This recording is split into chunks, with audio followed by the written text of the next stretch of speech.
नमस्कार विद्यार्थी मित्रांनो, 4 जानेवारी रोजी होणाऱ्या कंबाईन ग्रुप बी प्रिलियम्स करता आपण पॉलिटीची रिव्हिजन करतो आहोत.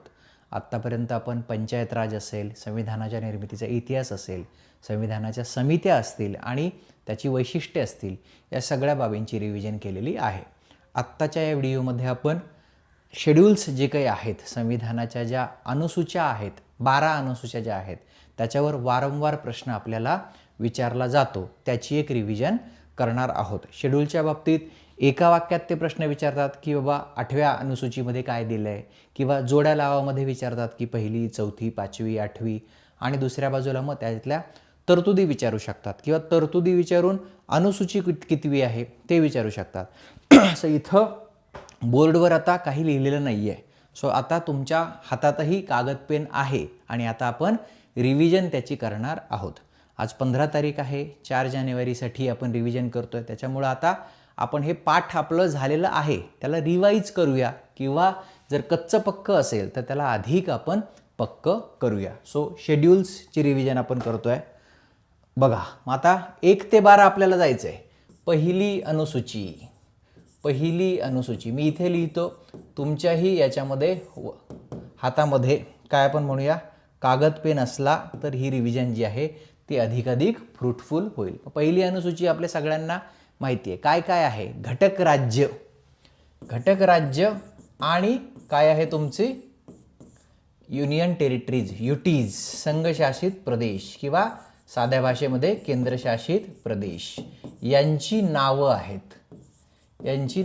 पहिल्या अनुसूचीमध्ये काय आहे की भारतामध्ये कोणकोणती राज्य आहेत आणि भारतामध्ये कोणकोणती केंद्रशासित प्रदेश आहेत त्यांची नावं आहेत.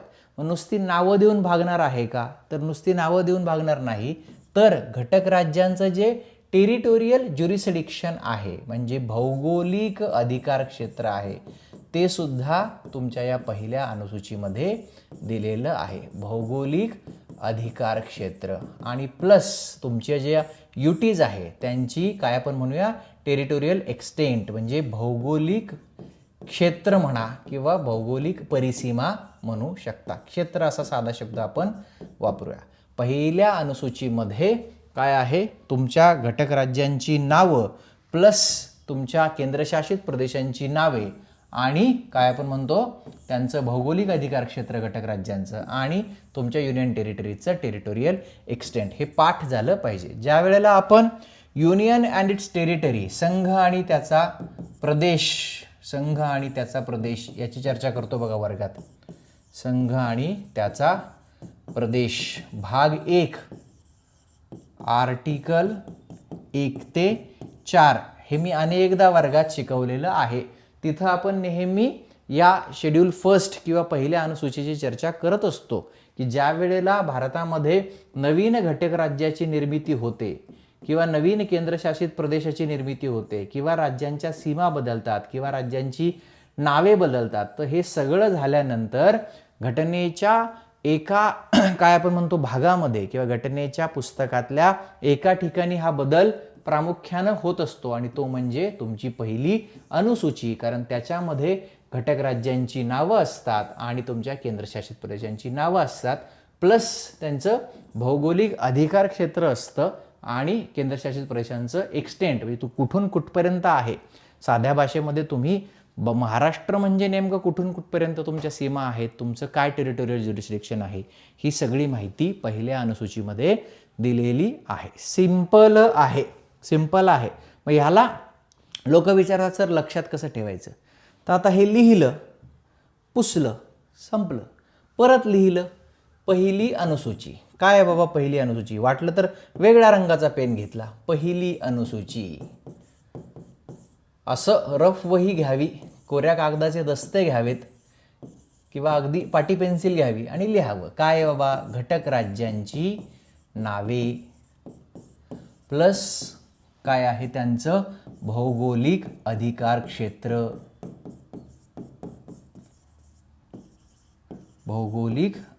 क्षेत्र. त्याच्यानंतर काय आहे तुमचं केंद्रशासित प्रदेशांची नावे आणि त्यांचं टेरिटोरियल एक्सटेंट, भौगोलिक व्याप्ती म्हणू शकता तुम्ही त्याला, भौगोलिक व्याप्ती.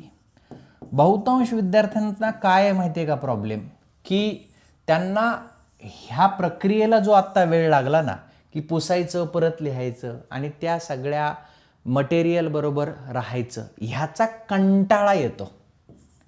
साध्या भाषेत कष्ट करायचा कंटाळा येतो किंवा ते आळशी असतात आणि म्हणून त्यांचा सगळा प्रॉब्लेम होतो.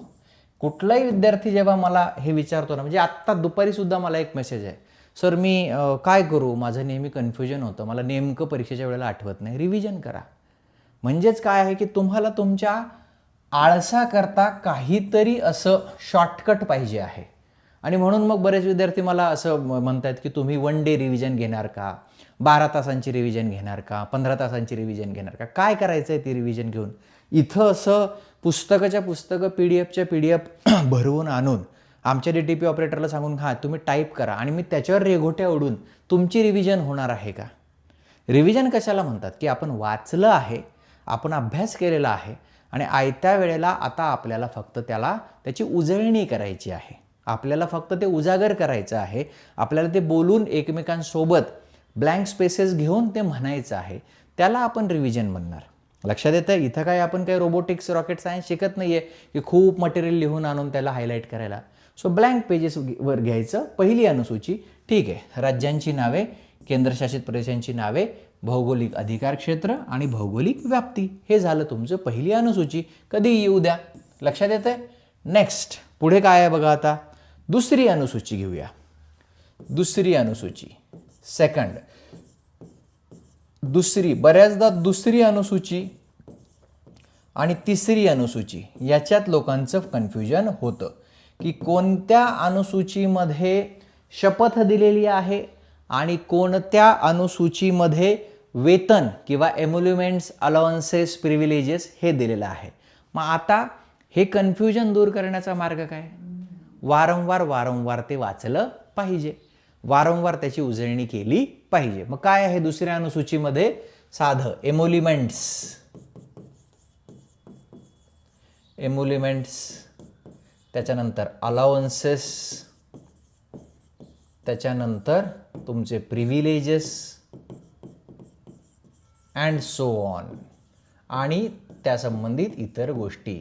म्हणजे साध्या भाषेमध्ये वेतन, भत्ते, विशेष अधिकार इत्यादी इत्यादी. वेतन, भत्ते, विशेष अधिकार इत्यादी इत्यादी. लक्षात येतंय. दुसरी अनुसूची. आणि मग तिसऱ्या अनुसूचीमध्ये काय आहे. जर दुसऱ्या अनुसूचीमध्ये वेतन आणि भत्ते असतील तर तिसऱ्या अनुसूचीमध्ये तुमचं येतील शपथ. तिसऱ्या अनुसूचीमध्ये तुमचे येतील शपथ, ओथ ज्याला म्हणतो किंवा ॲफर्मेशन्स ज्याला आपण म्हणतो, ते सगळं तिकडे येतील. सो दुसरी अनुसूची, वेतन, भत्ते, emoluments, allowances, privileges and so on. मग आता कोणाचे, हा महत्त्वाचा प्रश्न. कोणाचे वेतन, कोणाचे भत्ते. सो आपल्याला परीक्षेला येणारा प्रश्न आहे की कोणकोणत्या व्यक्ती आहेत किंवा कोणकोणती पदं आहेत ज्यांचे वेतन, भत्ते हे सगळं सेकंड शेड्यूलमध्ये दिलेलं आहे. म्हणजे पहिला प्रश्न तर हा राहतो की दुसऱ्या अनुसूचीमध्ये वेतन आहे का तिसऱ्या, तर दुसऱ्यामध्ये आहे. हे लक्षात कसं ठेवायचं, तर अनेकदा वाचून परत इथे पुसून टाकायचं, क्लिअर करून टाकायचं, क्लिअर. आणि परत मग आता हवं तर दुसऱ्या रंगाच्या पेनने आपण लिहू शकतो की काय बाबा, हां ग्रीन घेतला, वेगवेगळ्या रंगाचे पेन वापरावेत, वेगवेगळी निब वापरावी. काय आहे, हा जरा दिसायला व्यवस्थित नाही, ब्ल्यू घेतला. हां काय आहे, दुसरी अनुसूची. दुसरी अनुसूची. अभ्यासाला शॉर्टकट नाही आहे बघा. तुम्ही जगात कुठेही जा, कुठल्याही मास्तरकडे जा, अभ्यासाला शॉर्टकट नाही. हां करवून घ्या असं तुम्ही मास्तरला म्हणू शकता, जे आपलं इथं चाललंय. पण आम्हाला आयतं काहीतरी द्या, तुम्ही काहीतरी करा, ते आम्ही फक्त बघतो किंवा ऐकतो आणि मग आमचं काम भागतं. नाही. Study is not passive act. अभ्यास ही काही पॅसिव्ह कृती नाही आहे, ती ॲक्टिव्हच गोष्ट आहे. दुसरी अनुसूची काय आहे, वेतन, त्याच्यानंतर भत्ते किंवा त्याच्यानंतर विशेषाधिकार इत्यादी बाबी. ओके. हे पुन्हा पुन्हा लिहायला पाहिजे. आणि काहीच आठवत नसेल तर फक्त वेतन आणि समजा वेतन हा खूपच अगदी संस्कृत शब्द वाटत असेल तर पगार. इतकं सिंपल आपल्या नोट्स ह्या आपल्या भाषेत असायला पाहिजे. दुसरी अनुसूची आपल्या अक्षरात असायला पाहिजे. ते प्रिंटेड, छापील, छान फॉन्ट, DTP हे प्रकारच नको. आपल्या वहीत, आपल्या कागदावर, आपल्या पेननी, आपल्या अक्षरात. दुसरी अनुसूची वेतन, भत्ते, विशेषाधिकार कोणाचे. मग आता प्रश्न येतो कोणाचे, कोण कोण व्यक्ती आहेत, कोणकोणती पदं आहेत दुसऱ्या अनुसूचीमध्ये. दुसरी अनुसूची इथे लिहितो बघा मी. आता आपण रिव्हिजन करतो आहोत, शिकत काही नाही आहोत. इथे आता वेतन, कोणाकोणाचे वेतन. मग आता याच्यामध्ये काय आहे, भाग केलेले आहेत त्यांनी. दुसऱ्या अनुसूचीमध्ये भाग आहेत. Part A, part B, part C, part D, part E असे त्यांनी वेगवेगळे पार्ट केलेले आहेत. आणि तिथं मग त्या पदासंबंधी जे काही आहेत त्या गोष्टी तिथे येतात. Part A, part B, part C, part D, part E. ह्याच्यातला जो पार्ट बी आहे ना, याच्यातला जो पार्ट बी आहे तो ओमिट केलेला आहे, काढून टाकण्यात आलेला आहे 7वी घटना दुरुस्ती कायदा 1956 द्वारे. त्यामुळं ह्याच्यावरती आपण काट मारणार. मग आता तिथे फक्त शिल्लक आहे part A, part C, part D आणि पार्ट ई. आता सगळ्यात महत्त्वाचा प्रश्न, ह्याच्यामध्ये व्यक्तींची नावं दिलेली आहेत किंवा पदांची नावं दिलेली आहेत. मग कुठल्या पदाचं नाव कुठल्या भागात या दुसऱ्या अनुसूचीमध्ये आहे हे लक्षात ठेवायचं आहे का, तर सध्याच्या घडीला अजिबात नाही. PYQ बघितले असता आपल्याला हे लक्षात येतं की हे गरजेचं नाही. फक्त तिथे आहे माहिती म्हणून, शिक्षक म्हणून माझं काम आहे की किमान एवढं तरी हे माहीत असायला हवं. आणखी या अनुसूचीमध्ये भाग आहेत पण आपण फक्त एवढेच बघतोय कारण इथे थोडंसं ते समजून घेण्याकरता सोपं होतं. Part A, part B, part C, part D. मग आता या पार्ट ए मध्ये कोणाचं वेतन आहे, तुमचे जे कॉन्स्टिट्यूशनल हेड आहेत दोन, राष्ट्रपती आणि राज्यपाल. हे जे दोन तुमचे घटनात्मक प्रमुख आहेत, एक तुमचे राष्ट्राचे घटनात्मक प्रमुख, दुसरे तुमच्या घटक राज्यांचे घटनात्मक प्रमुख. पार्ट ए राष्ट्रपती आणि राज्यपाल यांचे वेतन जे काही आहे आणि भत्ते हे सगळे दुसऱ्या अनुसूचीमध्ये आहेत. मग पार्ट सी मध्ये कोण लोक आहेत, पार्ट सी मध्ये कोण लोक आहेत, तुमच्या भारतातल्या जेवढी कायदेमंडळं आहेत, भारतातली जेवढी कायदेमंडळं आहेत, या कायदेमंडळांचे जे प्रिसाइडिंग ऑफिसर्स आहेत, सगळे प्रिसाइडिंग ऑफिसर्स आहेत. कोण कोण असं, मग तुमच्याकडे कायदेमंडळं आहेत किती भारतामध्ये, संसदेची 2 आहेत, लोकसभा आणि राज्यसभा, प्लस घटक राज्यांमध्ये जर तुम्ही बघितलं तर पुन्हा विधानसभा आणि विधान परिषद. मग या सगळ्यांचे जे PO आहेत, सभापती, उपसभापती, अध्यक्ष, उपाध्यक्ष वगैरे वगैरे सगळे जे काही आहेत, या सगळ्यांचे वेतन आणि भत्ते या दुसऱ्या अनुसूचीमध्ये येतात. म्हणजे लोकसभेचे कोण आहेत, सभापती, त्याच्यानंतर उपसभापती. हे माझ्यासोबत तुम्ही देखील लिहिताय असं मी गृहीत धरतो. राज्यसभेचे तुमचे अध्यक्ष जे की तुमचे काय आहेत, उपराष्ट्रपती पण आहेत आणि उपाध्यक्ष, प्लस घटक राज्यांचे पुन्हा सभापती आणि उपसभापती, आणि पुन्हा विधान परिषदेचे अध्यक्ष आणि उपाध्यक्ष. जेवढे प्रिसाइडिंग ऑफिसर्स आहेत ना तुमचे, जेवढे सगळे लोक आहेत, ह्यांचे वेतन आणि भत्ते या दुसऱ्या अनुसूचीमध्ये दिलेले आहेत. म्हणजे थोडक्यात मोठमोठ्या माणसांचे पगार आहेत बाबा, साध्या आपल्यासारख्या माणसांचे पगार नाही आहेत. घटक राज्याचे किंवा तुमच्या घटक राज्यांचे राज्यपाल आणि भारताचे राष्ट्रपती दोन्ही कॉन्स्टिट्यूशनल हेड घेतले. त्याच्यानंतर आणखी कोण आहेत, भारतातली जेवढी कायदेमंडळ आहेत तरी किती, संसदेची 2 आणि जिथे विधान परिषदा आहेत अशा घटक राज्यांमध्ये 2, या सगळ्याचे प्रिसाइडिंग ऑफिसर्स, मराठीत तुम्ही काय म्हणता, आय थिंक पीठासीन अधिकारी. मग लोकसभेचे कोण आहेत, सभापती, उपसभापती. राज्यसभेचे कोण आहेत, अध्यक्ष, उपाध्यक्ष. विधानसभेचे परत घटक राज्यांमध्ये सभापती, उपसभापती, आणि विधान परिषदेचे परत अध्यक्ष, उपाध्यक्ष. लक्षात येत आहे. सो हे झाले तुमचे कायदेमंडळाचे सर्व PO. आता हे कुठे येतात, पार्ट सी मध्ये. ठीक आहे. मग आता पार्ट डी आला. पार्ट डी मध्ये कोण आहेत मग तुमची आता न्यायपालिका राहिली. मग न्यायपालिकेमध्ये कोण येतं तुमचे सुप्रीम कोर्ट आणि हायकोर्ट यांचे जजेस. एकत्र लिहितोय मी, पुस्तकांमध्ये कदाचित हे वेगवेगळ्या पद्धतीने दिलं असेल, इथं मी एकत्र लिहितो की पार्ट डी मध्ये सर्वोच्च न्यायालय आणि उच्च न्यायालयाचे न्यायाधीश आणि पार्ट ई मध्ये राहतात ते तुमचे कॅग. म्हणजे ऑलमोस्ट राष्ट्रपती आणि राज्यपाल हे 2 माणसं झाले. त्याच्यानंतर कायदे मंडळाचे जवळपास जर आपण म्हटलं तर लोकसभा राज्यसभेचे 4 प्लस सगळ्या घटक राज्यांचे, विधान परिषदेचे आणि विधानसभेचे सभापती, म्हणजे इथं जर आपण पदांची संख्या मोजली तर हे झाले +4 प्लस हायकोर्ट सुप्रीम कोर्टचे जजेस हे झाले 2. आपण आकडे नाही मोजत आहे, पदांची संख्या मोजतोय की सुप्रीम कोर्ट जज हे 1 पद मानलं, हायकोर्ट जज हे 1 पद मानलं आणि कॅगचं 1. म्हणजे ऑलमोस्ट एवढ्या लोकांच्या सॅलरीज बद्दल ही दुसरी अनुसूची बोलते. लक्षात येतंय. सो आता आपण परत याला रिवाइज करूया, परत लिहूया. दुसरी अनुसूची. आता परत आपण थोडी शॉर्ट मध्ये ही नोट काढूया. दुसरी अनुसूची काय आहे याच्यामध्ये वेतन किंवा भत्ते. मग आता part A, part B, part C, part D, part E असं काही नको लिहायला. आता आपण रिवाइज करूया. कोण कोण आहे बाबा. मला काय काय आठवतं पटकन. राष्ट्रपती आहेत, ओके, प्लस राज्यपाल आहेत, ओके. त्याच्यानंतर काय आहे, भारतातल्या सर्व जे काही तुमचे कायदे मंडळाचे सभागृह आहेत त्याचे पीओज आहेत, प्रिसाइडिंग ऑफिसर्स आहेत. मग कोण कोण येतं, लोकसभा प्लस राज्यसभा प्लस तुमची लेजिस्लेटिव्ह असेंब्ली प्लस तुमची लेजिस्लेटिव्ह काउन्सिल. मराठीमध्ये लिहायचं असेल तर असं लोकसभा, राज्यसभा प्लस विधानसभा प्लस विधान परिषद यांचे सगळे सभापती, उपसभापती, अध्यक्ष, उपाध्यक्ष. असं परीक्षेच्या आदल्या दिवशी असं जरी आपण बघितलं तरी लक्षात राहतं की नाही, पण हे आपण काढलेलं असलं पाहिजे.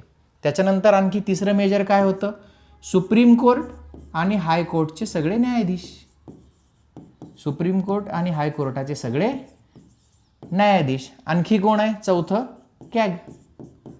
एवढी पदं जी आहेत, ही सगळी पदं जी आहेत ही काय आहेत तुमची दुसऱ्या अनुसूचीमध्ये या सगळ्या लोकांची वेतन आणि भत्ते दिलेले आहेत. हे लक्षात ठेवायला पाहिजे. Part A, part B, part C, part D, part E. ठीक आहे.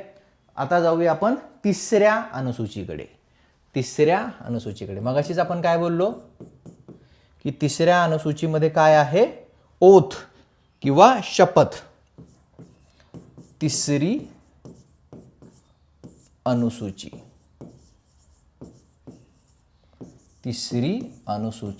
म्हणजे माझा चेहरा नाही बघितला तरी चालेल, फळ्याकडे नाही बघितलं तरी चालेल. तुम्ही माझं बोलणं ऐकून तुमच्या वहीमध्ये किंवा कोऱ्या कागदांवर याची रिव्हिजन करत असाल तरीही चालेल. काय काय आहे याच्यामध्ये, फॉर्म्स ऑफ ओथ किंवा ॲफर्मेशन जे काही आहे, तुमची घोषणा किंवा घोषणापत्र किंवा शपथ, काही तुम्ही त्याला म्हणू शकता. मग आता ह्याच्यामध्ये कोणाकोणाची शपथ, कोणाकोणाची घोषणा, कोणाकोणाचं हे सगळं आहे.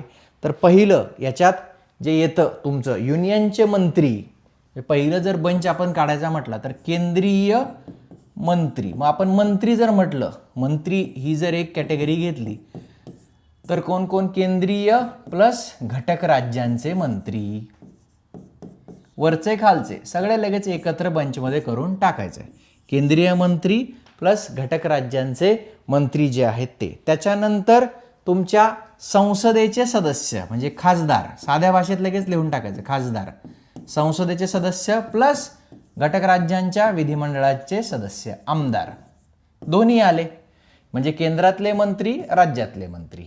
संसदेचे सदस्य प्लस राज्य विधिमंडळाचे सदस्य, हे दोन्ही यांच्या सगळ्यांचे शपथ जे आहे ते तिसऱ्या अनुसूचित आहे. तिसरं आणखीन काय आहे, मग आता संसदेच्या निवडणुकीला उभे राहिलेले जे उमेदवार आहेत, जे अजून खासदार झालेले नाहीत पण ज्यांनी उमेदवारी भरली आहे किंवा उमेदवारी अर्ज भरला आहे ते, प्लस आमदारांच्या निवडणुकीकरता उभे राहिलेले उमेदवार यांची पण ॲफर्मेशन किंवा घोषणा जी आहे ती या तिसऱ्या अनुसूचीमध्ये येते. सिंपल आहे, एक रिदम आहे त्याला, वेगळं आपण याच्यामध्ये काही बघत नाही. प्लस आता आणखी कोण राहिलं चौथं, आणखी कोणाची शपथ असेल? सुप्रीम कोर्ट आणि हायकोर्टाचे न्यायाधीश. सुप्रीम कोर्ट आणि हायकोर्टाचे न्यायाधीश आणि कॉमन जे आहे व्यक्ती ती म्हणजे CAG, controller and auditor general, नियंत्रक आणि महालेखा परीक्षक जे आहेत ते. झालं 1 2 3 4 5. तिसरी अनुसूची. आता हे परत पुसूया, आपण परत लिहूया. काय म्हटलंय? तिसरी अनुसूची. तिसरी अनुसूची कॉन्सन्ट्रेशन आणि मेहनत आणि कन्सिस्टन्सी ही की आहे. सक्सेसफुल होण्याकरता आणि स्पर्धा परीक्षेमध्ये पद मिळवण्याकरता एकच गुण महत्त्वाचा आहे आणि तो म्हणजे सातत्य. तुमच्यामध्ये कन्सिस्टन्सी पाहिजे, सतत अभ्यास केला पाहिजे. सातत्य महत्त्वाचं आहे. Always choose consistency over intensity. एका दिवशी 15 तास अभ्यास करून काही होत नसतं. रोज 6 ते 7 तास कन्सिस्टंटली करा. हे जास्त महत्त्वाचं आहे आणि फोकस ठेवून करा. लक्षात येतंय? रोज करा आणि फोकस ठेवून जो आहे तो करा. मग आता बघा तिसरी अनुसूची काय आहे. तिसऱ्या अनुसूचीमध्ये आपण रिवाइज करतोय. काय काय आहे? ओथ, शपथ साध्या भाषेत. मग कोणाची शपथ होती आपण बघितली आत्ता. एक, तुमचे सगळे मंत्री भारतातले, सगळे म्हणजे सगळे. मग इथं सगळे लिहून टाकायचं. केंद्रीय मंत्री प्लस आपण आत्ता म्हटलं घटक राज्यांचे मंत्री प्लस सगळे तुमच्या विधिमंडळाचे सदस्य. मग त्याच्यात कोण कोण येतं? खासदार येतात प्लस तुमचे आमदार येतात. सगळ्या विधिमंडळांचे सदस्य प्लस या सगळ्या विधिमंडळांना फॉर्म भरलेले उमेदवार, संसदेसाठीचे खासदारकीचे उमेदवार प्लस तुमच्या आमदारकीसाठी फॉर्म भरलेले आमदारकीचे उमेदवार प्लस याला जोडून कोण येईल? सुप्रीम कोर्ट आणि हायकोर्टाचे न्यायाधीश. यांची पण शपथ जी आहे ती तिसऱ्या अनुसूचीमध्ये येईल. आणि प्लस आपली एक व्यक्ती जी सगळीकडे आहे वरती पण आहे, कॅग. लक्षात येतंय? सो ही झाली तुमची तिसरी अनुसूची. तिसरी अनुसूची. नेक्स्ट जाऊया रिव्हिजनला. चौथी अनुसूची. चौथी अनुसूची ही खूपदा विचारलेली आहे. सगळ्याच त्यांनी ऑलमोस्ट आता विचारून झाल्यात, पण चौथी अनुसूची ही थोडीशी स्पेसिफिक आहे, विचारली जाऊ शकते. काय आहे याच्यामध्ये? चौथ्या अनुसूचीमध्ये काय आहे? राज्यसभा जी आहे तुमची, राज्यसभा जी आहे या राज्यसभेमध्ये घटक राज्य, काउन्सिल ऑफ स्टेट्स ज्याला आपण म्हणतो, आणि तुमचे केंद्रशासित प्रदेश या दोन्ही ठिकाणातून राज्यसभेमध्ये जाणाऱ्या सदस्यांचं अलोकेशन किंवा वाटप की महाराष्ट्रातनं किती जातात, गुजरातमधून किती जातात, अंदमान निकोबारमधून किती जातात, दिल्लीतून किती जातात, पुद्दुचेरीतून किती जातात, पश्चिम बंगालमधून किती जातात. सो हे जे अलोकेशन आहे काउन्सिल ऑफ स्टेट्सचं, हे कुठे दिलेलं आहे? चौथ्या अनुसूचीमध्ये दिलेलं आहे. चौथ्या अनुसूचीमध्ये काय आहे? स्टेट्स आणि युनियन टेरिटरीचं राज्यसभेमधल्या सीट्सचं अलोकेशन. फक्त राज्यांचं नाही. आयत्या वेळेला परीक्षेला कन्फ्युजन काय होत असतं की तिथे नेमकं हे आठवत नाही आपल्याला की फक्त राज्यांचं होतं की त्याच्यामध्ये युनियन टेरिटरी पण होती किंवा केंद्रशासित प्रदेश पण होते. तर इथं लिहून ठेवायचं नोटमध्ये चौथ्या अनुसूचीत, इथे केंद्रशासित प्रदेशांचे सुद्धा राज्यसभेतले सीट्स आहेत, सुद्धा राज्यसभेतले सीट्स आहेत. लक्षात येतंय? राज्यसभेतले सीट्स आहेत. मुद्दाम असं वेगळ्या अक्षरामध्ये ते लिहून ठेवायला पाहिजे. पाठ होत नसेल तर वारंवार लिहून ठेवायला पाहिजे की हो केंद्रशासित प्रदेश सुद्धा आहेत. जे आठवत नाही ते वारंवार असं रिवाइज करायला पाहिजे. हो केंद्रशासित प्रदेश सुद्धा आहे. किंवा असं सुद्धा लिहून ठेवायला पाहिजे की मला कदाचित आयत्या वेळेला कन्फ्युजन होईल, आयत्या वेळेला परीक्षेच्या घाई गडबडीत मला कदाचित आठवणार नाही, पण केंद्रशासित प्रदेशांचे सुद्धा राज्यसभेतले सीट्स या चौथ्या अनुसूचीमधले आहेत. जे जे म्हणून जिथे जिथे म्हणून अडखळू शकतात ते सगळं वाचायला पाहिजे, मोठ्यानं म्हणायला पाहिजे. त्याच्यामध्ये लाजण्यासारखं काही नाही. या निमित्ताने एक गोष्ट आठवली ती सांगतो. परवा दिवशीच मी न्यायमूर्ती रानडेंविषयी वाचत होतो. मला न्यायमूर्ती मगो रानडेंच्या कर्तृत्वाविषयी, त्यांच्या विचारांविषयी फार जास्त फॅसिनेशन राहिलेलं आहे पहिल्यापासून. त्यामुळं रानडेंचं ऑलमोस्ट बहुतांश साहित्य मी वाचलेलं आहे, ओरिजिनलसुद्धा. आणि त्यांच्यावर ज्या ज्या लोकांनी लिहिलेलं आहे, ज्यांनी ज्यांनी त्यांची चरित्र लिहिली आहेत, ज्यांनी ज्यांनी त्यांच्यावर निबंध लिहिले आहेत, भाषणं केली आहेत, ती सगळी मी वाचत राहतो. माझ्या अभ्यासाचा तो विषय आहे. कारण ती जी एक ज्ञानाची परंपरा आहे महाराष्ट्रातली आणि संबंध भारतातली, ती रानडेंमध्ये खूप दिसते. आणि त्याचंच एक फलित म्हणून महाराष्ट्रामध्ये जे काही एक सगळं मॉडेस्टी राहिलेली आहे, एक सॉफिस्टिकेशन राहिलेलं आहे, एक चार्म आहे, तो रानडेंच्याच त्या स्कूलमधून येतो. सो आत्ता हे जे असं आपण म्हणलं ना, तर रानडेंच्या आयुष्यातला एक प्रसंग सांगतो की रानडेंना जेव्हा रानडे अभ्यास करायचे आणि रानडे खूप वाचत राहायचे, तर त्यांची एक सवय होती की असं ते मस्तपैकी पुस्तक असं समोर धरायचे आणि मोठमोठ्यानं वाचायचे. रानडेंची ती हॅबिट होती. म्हणजे त्यांना अनेकदा लोक येऊन बघायचे की कोण इथं माणूस आहे बाबा जो अभ्यास करतो. सो मोठमोठ्यानं वाचण्याची सवय रानडेंची सुरुवातीपासून शेवटपर्यंत राहिली. त्यामुळं न्यायमूर्ती महादेव गोविंद रानडेंसारखा एवढा मोठा कर्तृत्ववान अभ्यासक माणूस, आद्य सुधारक महाराष्ट्राचा, जर वाचताना ते डोक्यात घुसावं म्हणून मोठमोठ्यानं वाचत असेल, लायब्ररीमध्ये, ऑफिसमध्ये, कुठेही, कॉलेजमध्ये, तर आपल्याला लाजण्याची काही गरज नाही. आपणही वाचायला पाहिजे, नोट्स काढायला पाहिजे साध्या भाषेमध्ये, जेणेकरून ते मटेरियल आपल्या आत जाईल. सो चौथी अनुसूची इथं केंद्रशासित प्रदेशसुद्धा आहे. आता ही जी रांगोळी तयार झाली आहे बघा, ही जी रांगोळी तयार झाली ही माझी, मला कळते ना. मला माहिती आहे की मी कधी सुरू केलं होतं, मला माहिती आहे मी काय लिहिलं आहे, मला माहिती आहे की मी कितव्यांदा काय लिहिलं आहे. सो हे मी काढलेली नोट्स आहे. बऱ्याचदा विद्यार्थी, म्हणजे मी यूट्यूबवर व्हिडिओ बघतो, नोट्स कशा काढाव्यात, दुसऱ्यांनी कशाला सांगायला पाहिजे. कुठल्या तरी स्वप्नील शेळकेंनी तुम्हाला कशाला येऊन सांगायला पाहिजे की नोट्स अशा काढाव्यात. आपला आपला मार्ग आहे तो, आपण त्याच्यावर चालायला पाहिजे. So this is fourth schedule ज्याच्यामध्ये तुमची राज्यसभा सीट्सचं अलोकेशन आहे. नेक्स्ट जाऊया आपण आता पाचवी अनुसूची आणि 6वी एकाच याच्यामध्ये आपण बघूया. पाचवी अनुसूची काय आहे? पाचव्या अनुसूचीमध्ये याच्यामध्ये सुद्धा पार्ट आणि ह्या गोष्टी आहेत, पण त्याच्यामध्ये मी आत्ता जात नाही कारण ते खूप खूप कॉम्प्लिकेटेड होईल. शेड्यूल्ड एरियाज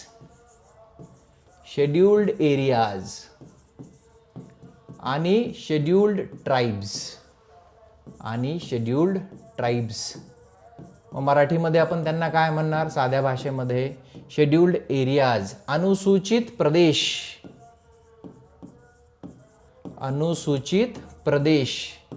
आणि ज्यांना आपण काय म्हणूया, शेड्यूल्ड ट्राइब्स किंवा आदिवासी समूह असं सुद्धा आपण म्हणू शकतो. ह्यांच्या प्रशासनाविषयीच्या आणि नियंत्रणाबाबतच्या तरतुदी, म्हणजे अनुसूचित प्रदेश आणि अनुसूचित जमाती यांच्या प्रशासनाबाबत आणि या प्रदेशावरच्या नियंत्रणाबाबतच्या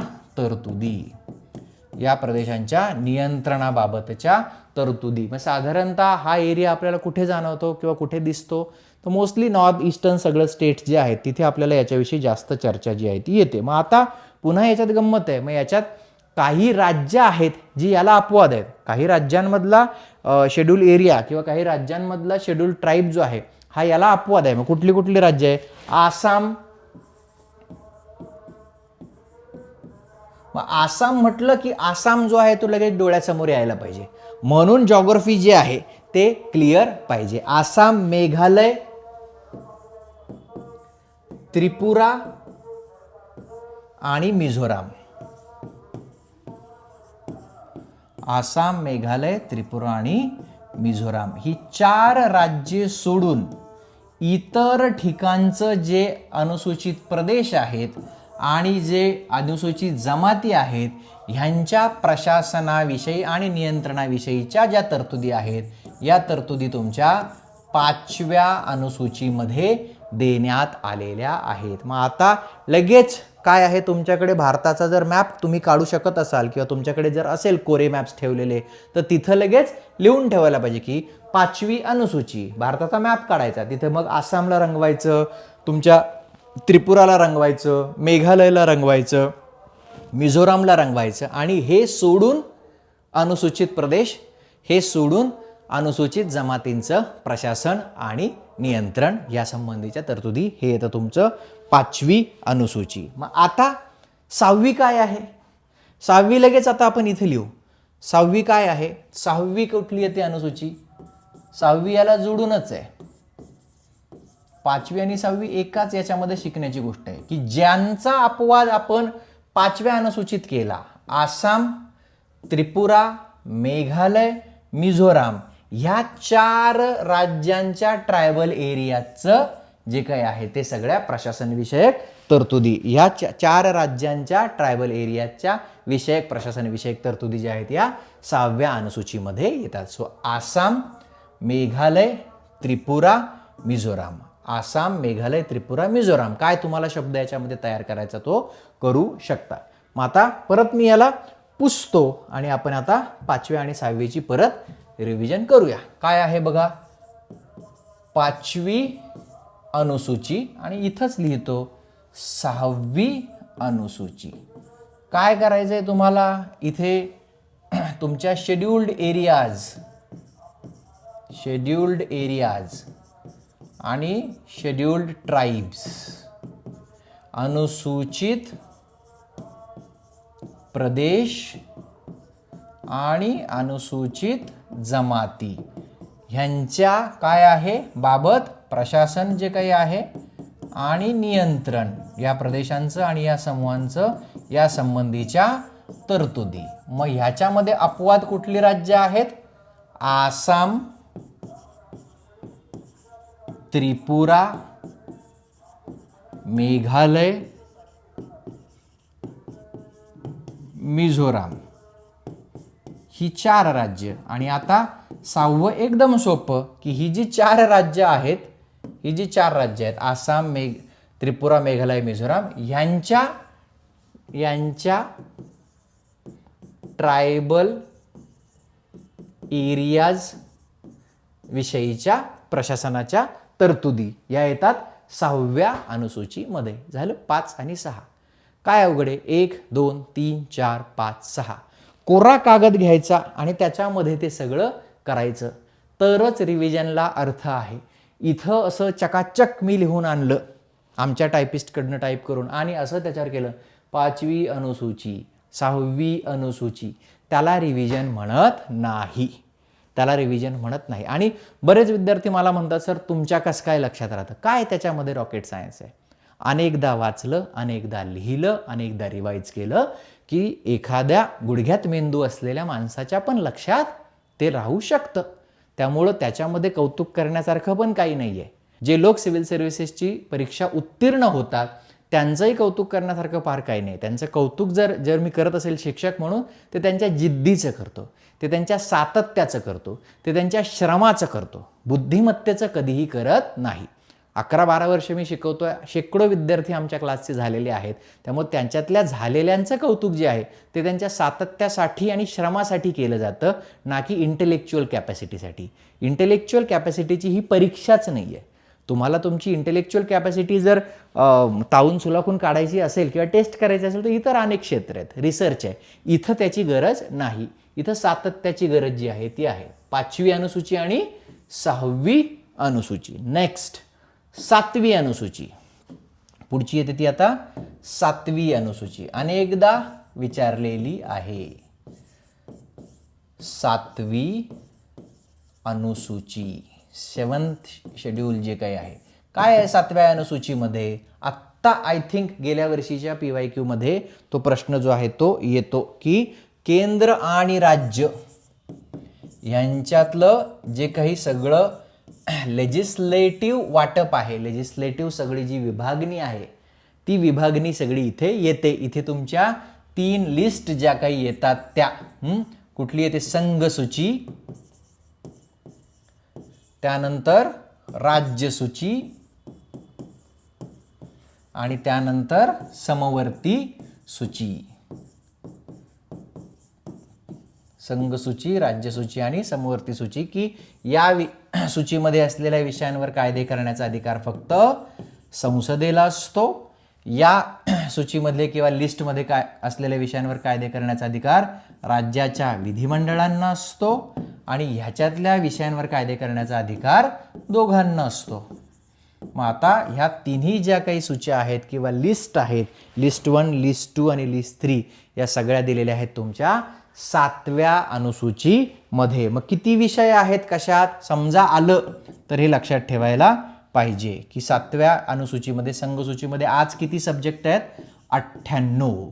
ओरिजिनल कॉन्स्टिट्यूशनमध्ये किती होते? 97. आज किती आहेत तिथे? 98. आकडा आय डोंट थिंक ते विचारतील, पण जर विचारला तर लक्षात ठेवायला पाहिजे. राज्यसूचीमध्ये आज किती विषय आहेत? 59. 59. किती विषय आहेत? 59. ओरिजिनलमध्ये किती होते? 66. आणि तुमच्या समवर्ती सूचीमध्ये जर तुम्ही बघितलं तर आज किती विषय आहेत? 52. ओरिजिनलमध्ये किती होते? 47. लक्षात येत आहे? सो जे इकडून तिकडे गेलेले आहेत ते आपल्याला माहिती आहे, 42वी घटना दुरुस्ती आणि ते त्यात मी आत्ता जात नाही, पण किमान आकडे जरी नाही लक्षात राहिले तरी देखील संघसूची, राज्यसूची, समवर्ती सूची कितव्या शेड्यूलमध्ये किंवा ह्या लिस्ट ज्या आहेत ह्या कितव्या शेड्यूलमध्ये कितव्या अनुसूचित आहेत हे लक्षात राहायला पाहिजे. काही याच्यामध्ये शंका असता कामा नये. हा अनेकदा प्रश्न आलेला आहे. आता एक गंमत सांगतो, PYQ डिस्कशन आपल्या यूट्यूबवर आपण फ्री घेतलेले आहेत.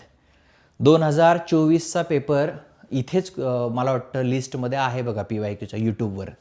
तर तिथे मी अनुसूचीवरचा एक प्रश्न डिस्कस केला होता आणि त्या तो डिस्कस करत असताना मी या 12ही अनुसूच्या डिस्कस केलेल्या आहेत.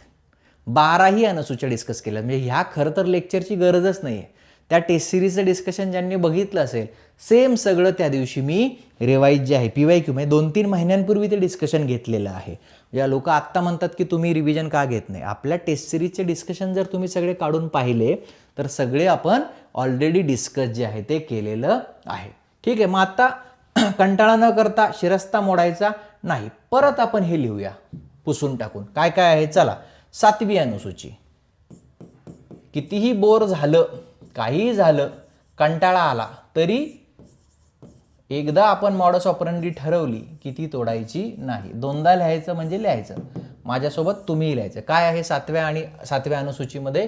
केंद्र आणि राज्य या संदर्भातलं सगळं वाटप आहे. लिस्ट 1 काय आहे तुमची? संघसूची, युनियन लिस्ट.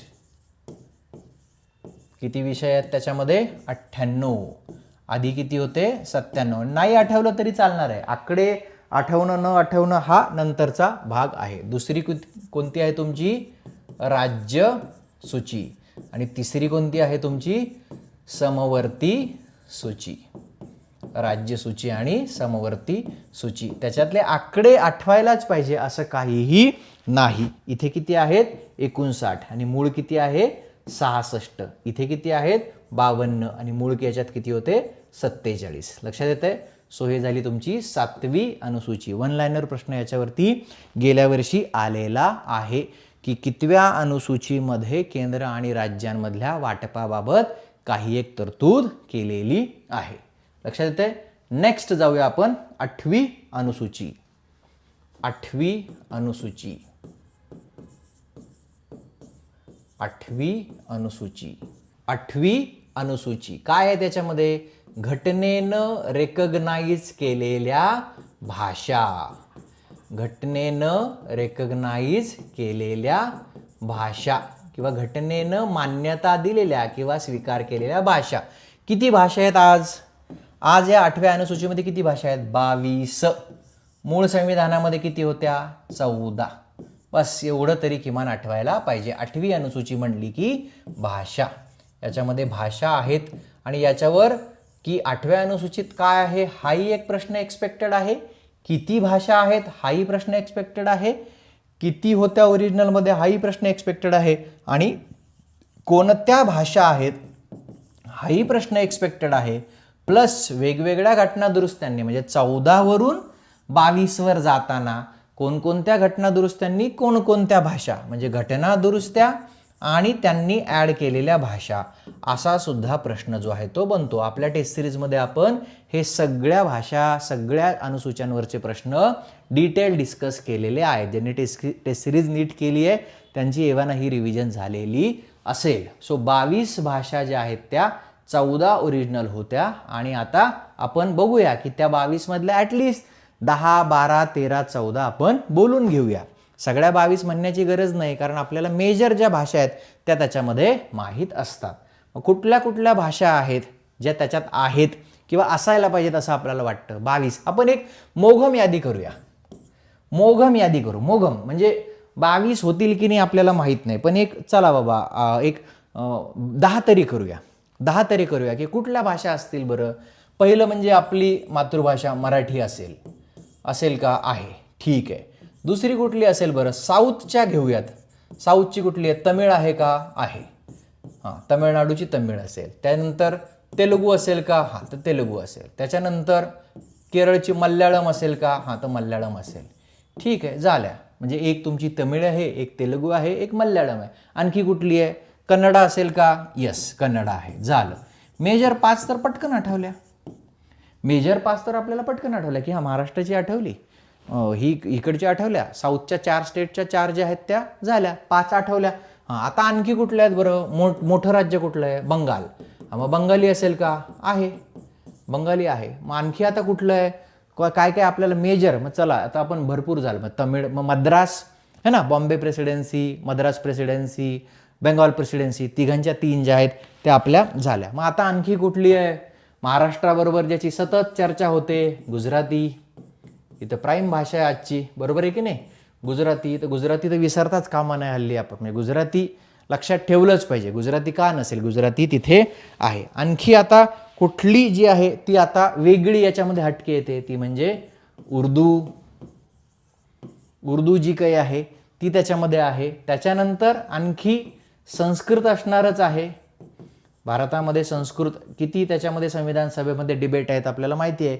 संस्कृतचं काय करायचं, पुढे काय नाही, हे सगळं लक्षात ठेवायला पाहिजे. आणखी 10वी हिंदी, की आपल्याला किमान चला मला एवढ्या मेजर तरी आठवतात. 22 मधल्या 10 मला आठवल्या, बाकी बघू काय. बाकी मग आता त्या घटना दुरुस्त्याने त्याच्यामध्ये आपण बघूया, पण किमान एवढ्या आठवायला पाहिजे. मग आणखी सिंधी सारखी एक भाषा आहे, ती आहे मेजर ज्या आपल्याला आठवतात. आणखी आसामी जी आहे, आसाम मोठं राज्य आहे, ही आसामी भाषा आहे, ती आपल्याला आठवायला पाहिजे. आणखी महाराष्ट्राच्या बाबतीत कोकणी जी आहे ती भाषा आठवायला पाहिजे. संथाळी जी आहे ती भाषा आठवायला पाहिजे. जेवढ्या तुम्हाला आठवू शकतात तेवढ्या तुम्ही लिहायला पाहिजे. बोडो जी आहे ती आठवायला पाहिजे. मैथिली जी आहे ती आठवायला पाहिजे. मला समजा 16 आठवल्या, पण झाला, बाद झाल्या. मला 16 आठवल्या. आपण काय म्हणतो? आणखी तुम्ही डोगरी आहे, कितीही ही यादी 22 पर्यंत जाऊ शकते. 17ला मी थांबतो. चला, मला एवढ्या आठवल्या, एवढ्या इनफ आहेत. कुठल्या आहेत असा जर प्रश्न आला तर 17 आठवल्यावर चला याच्यामधून काही ना काही निगेशननी माझा प्रश्न सुटणार आहे.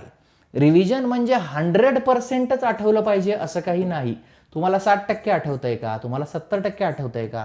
तुम्ही 100च्या जवळ जाण्याचा प्रयत्न करणं म्हणजे रिव्हिजन आहे. 100च्या जवळ जाण्याचा प्रयत्न करणं म्हणजे रिव्हिजन आहे. परफेक्शन हे मिथ आहे. No one is perfect.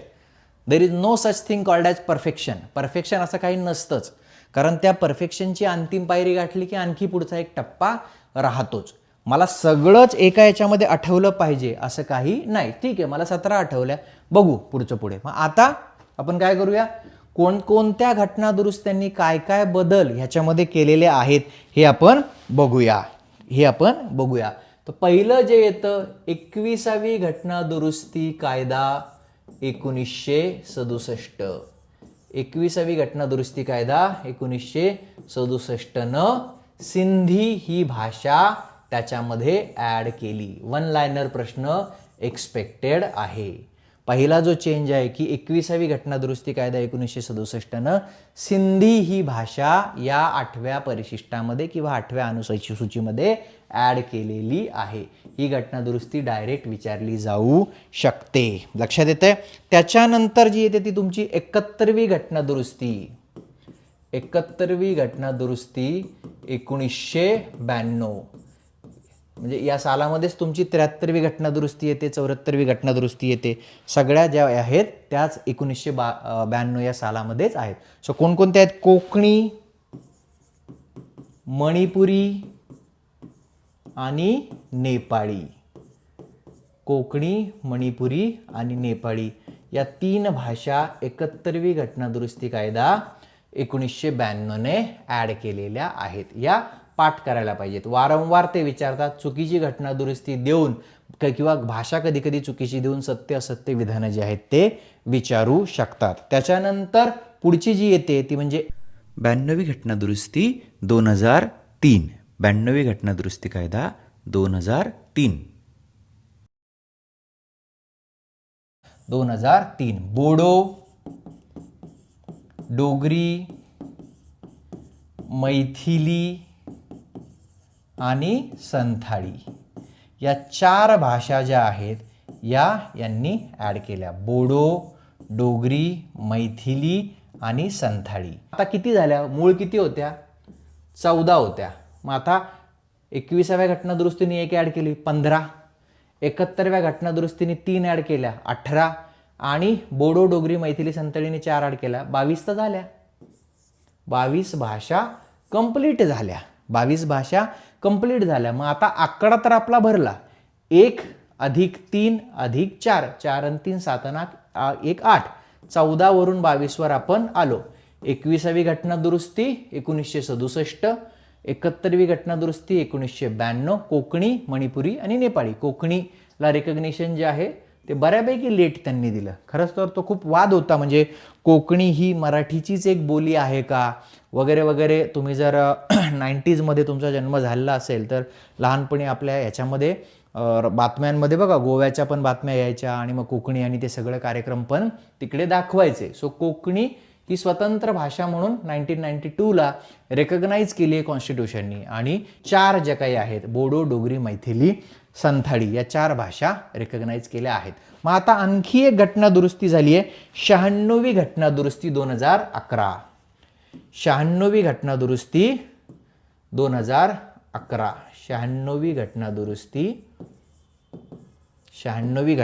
2011, ज्याच्यामध्ये तुम्ही ओरिया या भाषेचं नामकरण ओडिया असं केलं. ओडिया. सुरुवातीला ते इंग्लिश प्रभावातनं ओरिया असं लिहिलं जात होतं, नंतर त्याला तुम्ही तिचं नाव फक्त जे आहे ते ओडिया असं केलं. सो 96वी घटना दुरुस्ती 2011. लक्षात येतंय? सो आपण काय काय बघतोय, कोणकोणत्या भाषा आहेत 8व्या अनुसूचीमध्ये ज्याला घटनेनं रेकग्नाइज केलेलं आहे. मग आता आपण परत आपला जो शिरस्ता आहे पुसूया आणि परत लिहूया. लाजायचं काहीच कारण नाहीये. 8वी अनुसूची, 8वी अनुसूची प्रत्येक पेजला पुसून आपण परत त्याला रिवाइज करूया. काय आहे त्याच्यामध्ये? घटनेनं रेकग्नाइज केलेल्या भाषा.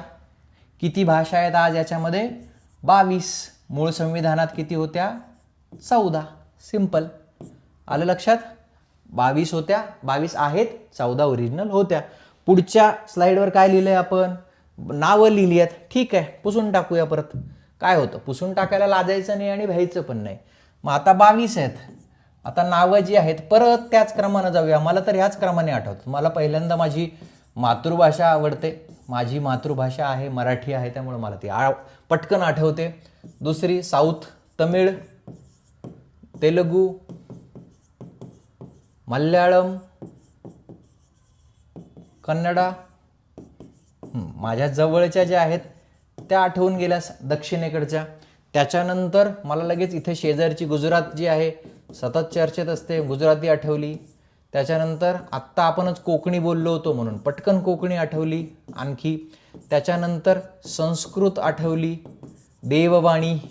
त्याच्यानंतर तुमची हिंदी आठवली. मग हिंदी आठवल्यामुळं उर्दू पण आठवली. हिंदी आठवल्यामुळं उर्दू पण आठवली. आणखी मग आता कुठली आहे? सिंधी जी आहे ती पण आठवली, 1967 साली टाकलेली. त्याच्यानंतर आत्ता आपण बोलल्यामुळं बोडो आठवली. त्याच्यानंतर डोगरी आठवली.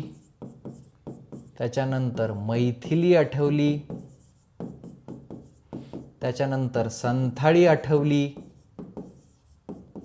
त्याच्यानंतर नाव बदललेली ओरिया किंवा ज्याचं नाव ओडिया झालंय ती आठवली.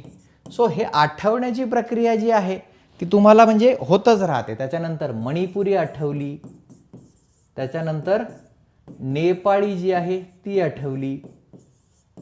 सो ही प्रक्रिया जी आहे ही चालूच राहू शकते. ही प्रक्रिया जी आहे ही चालूच राहू शकते. तरी 22 तरी ठीक आहे. मला पहिल्या याच्यामध्ये 18 आठवल्या बाबा.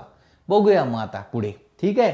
तर ठीक आहे. 4 काय ते आता नंतर बघू. मगाशी वेगळ्या आठवल्या असतील, आता 4 वेगळ्या आठवल्या. 4 कुठल्या राहिल्यात त्या खाली कमेंट बॉक्समध्ये सांगा बरं. तुम्ही लगेच आठवून तुम्हाला सापडत असतील तर त्या तुम्ही त्याच्यामध्ये सांगा. एक जी आहे काश्मीरी. काश्मीरी इथे पण राहिलं बरं का. एक्सक्लुजनचं आपली सगळं विसरण्याची आपली जी सवय आहे ती वाईट आहे. भाषेमध्ये सुद्धा काश्मीरी आपण दोनदा विसरून गेलो. आत्ता माझ्या लक्षात आलं. काश्मीरी भाषा जी आहे ती आहे. 19 नावं आत्ता आपली झालेली ती आहेत. ठीक आहे. नेक्स्ट पुढे आता घटना दुरुस्त्या परत लिहूया. पहिली जी आहे तिथून जी आहे ती आपण सुरुवात करूया. कुठली आहे मग? पहिली 21वी घटना दुरुस्ती 1967 द्वारे आपण टाकली सिंधी. ही आपल्याला पहिली घटना दुरुस्ती आठवायला पाहिजे. दुसरी घटना दुरुस्ती कुठली आहे? तिसरी आणि चौथी. 4 घटना दुरुस्त्या आपल्याला आठवायच्या आहेत. बरोबर आहे. 4 घटना दुरुस्त्या आपल्याला आठवायच्या आहेत. दुसरी घटना दुरुस्ती कुठली आहे? 71वी घटना दुरुस्ती 1992 1992. 73च्या जवळच आहे बघा. याने किती भाषा टाकल्यात? 3 भाषा. कोकणी, मणिपुरी आणि नेपाळी. बरोबर. कोकणी, मणिपुरी आणि नेपाळी. त्याच्यानंतर आपल्याला काय पाहिजे? 92वी घटना दुरुस्ती 2003. यानं किती टाकल्यात? 4 टाकल्यात. बोडो, डोगरी, मैथिली आणि संथाळी. झाल्या 4 आणि 3 7 आणि 1 8. आणि सगळ्यात शेवटी जी तुमची येते ती म्हणजे 96वी घटना दुरुस्ती 2011 जी ओरियाचं 2011 नामकरण ओडिया असं करते. ओडिया रिजनल किंवा लोकल जे नाव आहे ते भाषेचा समावेश करत नाही, फक्त नाव जे आहे ते बदलते. लक्षात येत आहे. सो या 4 घटना दुरुस्त्या आपण परत रिवाईज केल्या. 21वी घटना दुरुस्ती 1967 सिंधी, 71वी घटना दुरुस्ती 1992 कोकणी, नेपाळी, मणिपुरी, 92वी घटना दुरुस्ती 2003 बोडो, डोगरी, मैथिली, संथाळी आणि 96वी घटना दुरुस्ती 2011 ओडिया हे नाव जे आहे ओरियाचं ओडिया करणं. हे झाले तुमची 8वी अनुसूची. पुढे नेक्स्ट 9वी अनुसूची. 9वी अनुसूची ही सोपी आहे. याच्यामध्ये काही फारसं नाही. 9वी अनुसूची याच्यात फार काही नाही. हे विचारत सुद्धा नाहीत फार, पण ठीक आहे. ज्यावेळेला आपण राईट टू प्रॉपर्टी जे आहे त्यावेळेला आपण हे डिस्कस केलेलं आहे. 9वी अनुसूची प्लस आर्टिकल 31B. आता अर्थात त्याची वेळ नाही, पण किमान हे लक्षात ठेवायला पाहिजे की हे टाकण्यात आलं.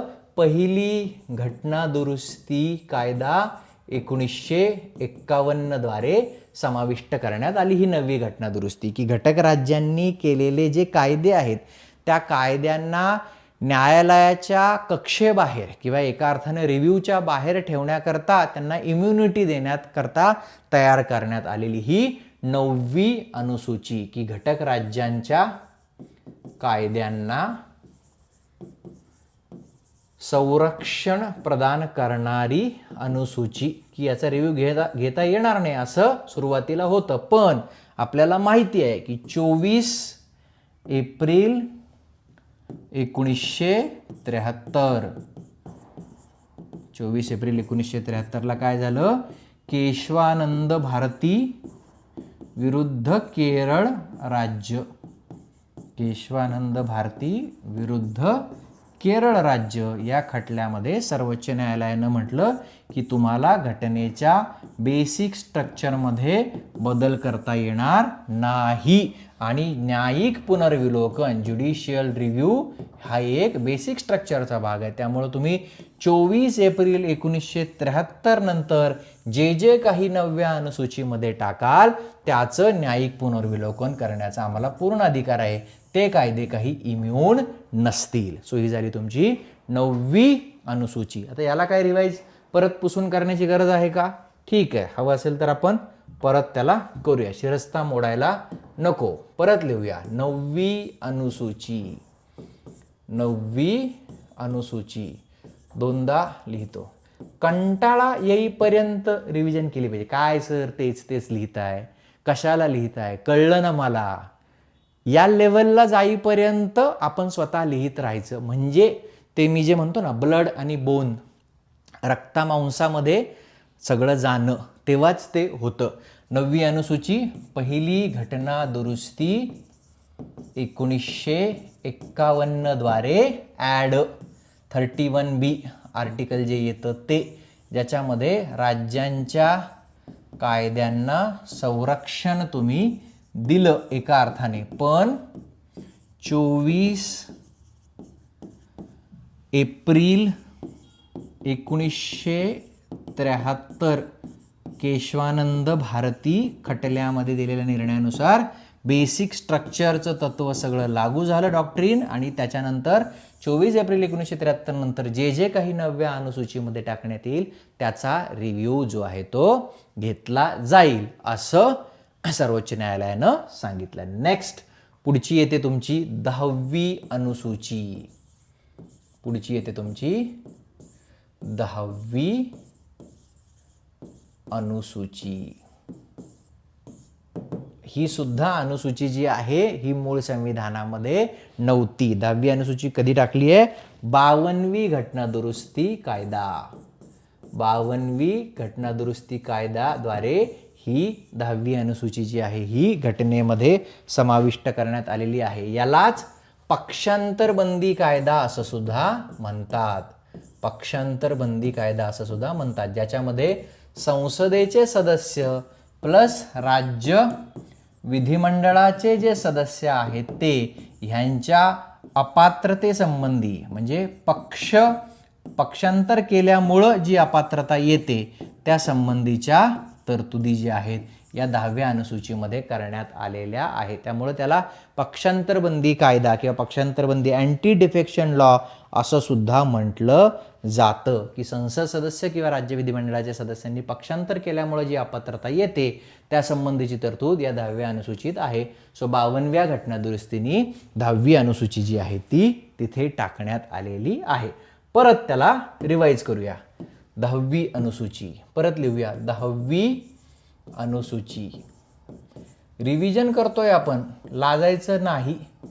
कितीही चाइल्डिश वाटलं तर लाजायचं नाही. हे चाइल्डिशच आहे सगळं. सिव्हिल सर्व्हिसेसचा अभ्यास ही चाइल्डिशच गोष्ट आहे. हे पाठ करा ते पाठ करा, हे चाइल्डिश नाही तर आणखी काय. नवीन काय शोधायला आपण आलेलो नाहीये. ठीक आहे. काय आहे मग? 52वी घटना दुरुस्ती कायद्याद्वारे हे टाकण्यात आलेलं आहे.